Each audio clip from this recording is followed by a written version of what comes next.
Il y a encore 3 ans, cet immeuble plutôt repoussant et son voisin aussi rose que monotone étaient identiques. Tous deux sont des vestiges architecturaux.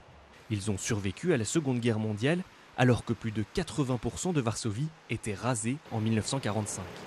En 2007, le bâtiment rose a subi des travaux d'isolation et il est devenu méconnaissable. Je suis sûr que ça plaît à tout le monde. Avant, ces immeubles étaient horribles. Tous ceux qui sont aux alentours sont en train d'être faits. C'est bien plus joli comme ça. La méthode la moins chère et la plus courante pour isoler les bâtiments, c'est le polystyrène.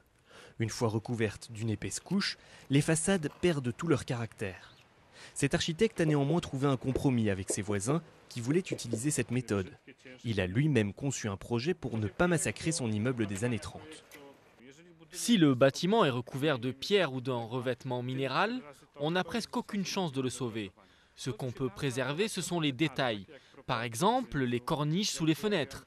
On peut les recréer en gardant les mêmes mesures. La préservation de ces immeubles est une préoccupation nouvelle. De la fin de la guerre à l'année dernière, la ville de Varsovie n'avait presque aucun pouvoir sur l'entretien des vieux immeubles des années 30.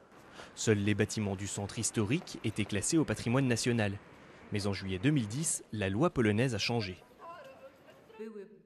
Les bâtiments qui étaient laissés à l'abandon et qui du coup étaient souvent mal entretenus, ceux-là sont désormais en majorité classés au registre du patrimoine et ils sont donc sous notre contrôle. La ville veut désormais convaincre les propriétaires de faire des travaux d'isolation à l'intérieur des bâtiments pour ne pas dénaturer les façades.